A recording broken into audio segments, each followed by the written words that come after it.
नमस्कार, बहुत स्वागत आपका अनादि टीवी पर। मैं हूं आपके साथ पारुल। देश का बजट सामने आ गया है। केंद्रीय वित्त मंत्री निर्मला सीतारमण ने गुरुवार को वित्त वर्ष 2023-24 के लिए देश का आम बजट पेश कर दिया है।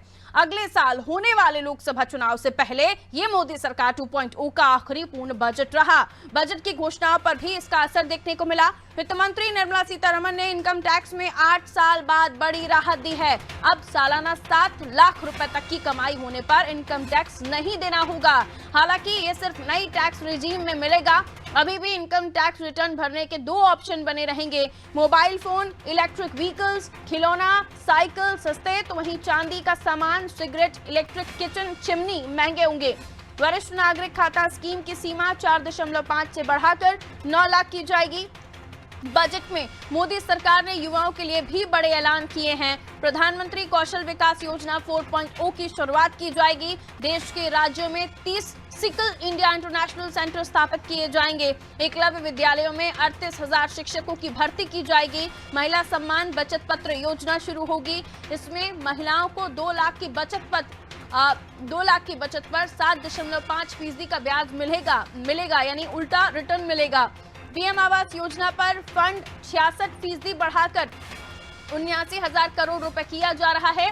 देश में 157 नए नर्सिंग कॉलेज स्थापित किए जाएंगे। रेलवे को अब तक का सबसे बड़ा आवंटन 2.40 लाख करोड़ रुपए निर्धारित किया गया है।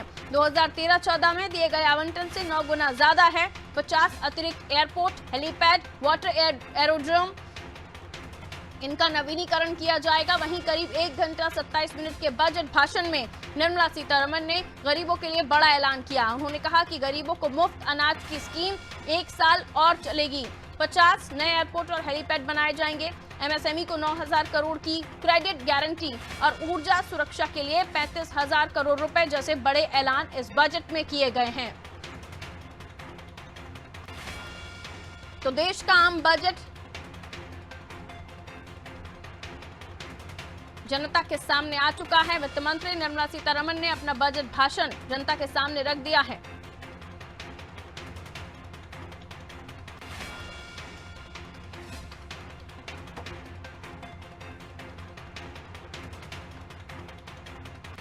तो देखिए, मध्यम वर्ग को टैक्स में छूट की बात कही गई थी, उस पर भी हम देख रहे हैं कि टैक्स में किस तरह से चेंजेस हुए हैं। स्लैब भी अब 6 से 5 हो गए हैं। समावेशी विकास, वंचितों को वरीयता, बुनियादी ढांचे और निवेश के साथ साथ क्षमता विस्तार, हरित विकास, युवा शक्ति, वित्तीय क्षेत्र, इन तमाम चीजों पर फोकस। अब 7 लाख की इनकम पर कोई टैक्स नहीं देना होगा वेतन भोगियों को। सैलरी क्लास को सबसे बड़ी राहत के तौर पर इसे देखा जा रहा है। आदिवासी छात्रों के लिए बड़ा ऐलान। 740 एकलव्य मॉडल स्कूलों में 38,000 से ज्यादा और सहायक कर्मचारी की भर्ती होगी। शिक्षकों की और सहायक कर्मचारियों को एक बड़े राहत के तौर पर इसे देखा जा रहा है, एक बड़ी सौगात के तौर पर। व्यवसायिक प्रतिष्ठानों के लिए पैन को लेकर नया ऐलान कर दिया गया है।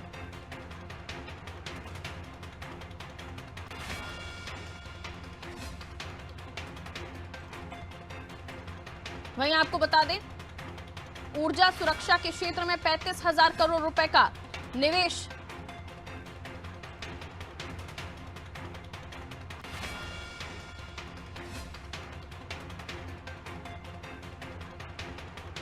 पीएम आवास योजना का बजट 66% से बढ़ा दिया गया है।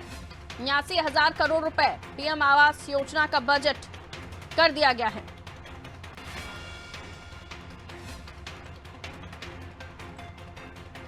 वहीं आपको बता दें, आर्टिफिशियल इंटेलिजेंस के लिए 3 उत्कृष्ट संस्थानों की स्थापना की गई है। आर्टिफिशियल इंटेलिजेंस बहुत ही महत्वपूर्ण आज के इस दौर में, जब हम देख रहे हैं कि तमाम चीजें टेक्नोलॉजी की वजह से विकसित हो रही हैं। बजट में रेलवे के लिए करीब 2.5 लाख करोड़ रुपए के पूंजीगत परिव्यय का प्रावधान है। यह भी रेलवे के लिए है। 2.40 लाख करोड़ रुपए।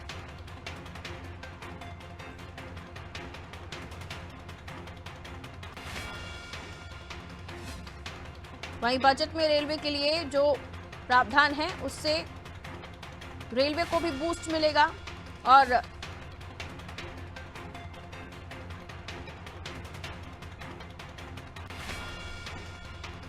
चुनौतियों के बावजूद समाज के हर हिस्से को सरकार ने कुछ न कुछ दिया है। दुनिया भर में सुस्ती थी, लेकिन भारत की ग्रोथ रेट 7% के करीब रही और अभी भी ये कहा जा रहा है भले ही 6.5% ग्रोथ रेट आंकी गई है, इसके बाद तेजी से विकसित होने वाली जीडीपी बताया गया है। टैक्स स्लैब में बड़ा बदलाव किया गया है।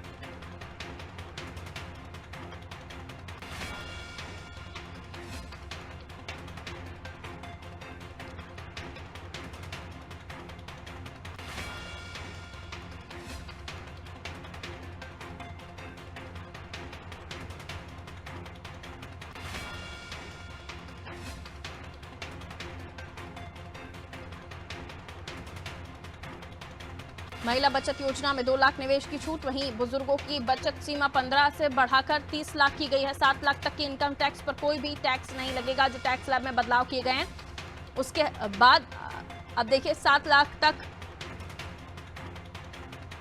तो आयकर में किस तरह से बदलाव किए गए हैं ये भी हम आपको बता ही रहे हैं।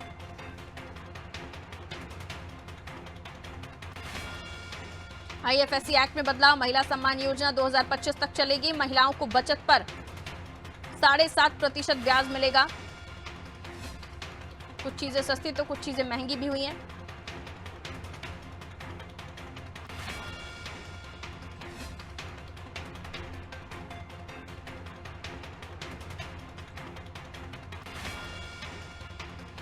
मौजूदा सरकार का यह आखिरी पूर्ण बजट रहा।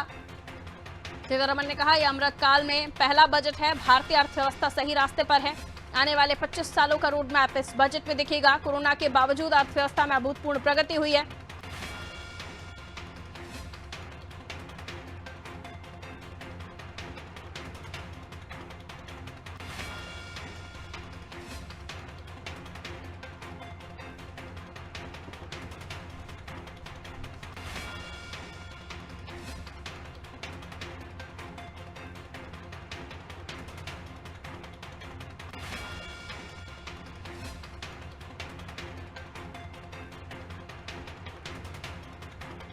वित्त मंत्री निर्मला सीतारमण ने बजट के 7 आधार बताए हैं। क्या वो 7 आधार हैं आपको बता देते हैं।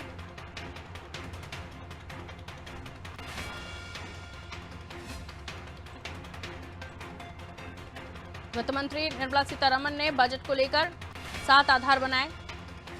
वित्त मंत्री ने इन्हें सप्तऋषि कहा है।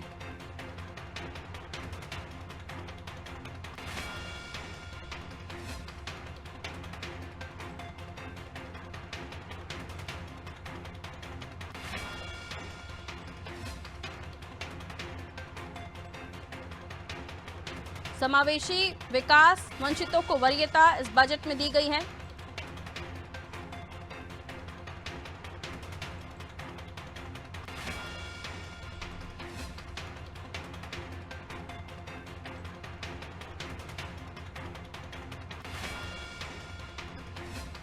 बुनियादी ढांचे और निवेश क्षमता को विस्तार दिया गया है।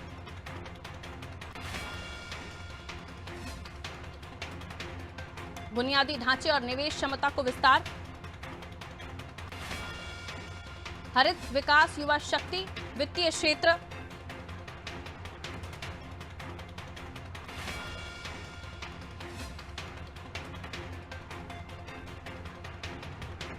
महिलाओं को बचत पर 7.5% ब्याज मिलेगा। अब 7 लाख तक के इनकम पर कोई भी टैक्स नहीं लगेगा। महिला सम्मान बचत पत्र, महिला बचत योजना, कई सारी चीजों में बदलाव। देसी किचन की चिमनी महंगी, बैटरी पर आयात शुल्क घटा, 12 माह तक मुफ्त खाद्यान्न मिलेगा। गरीबों को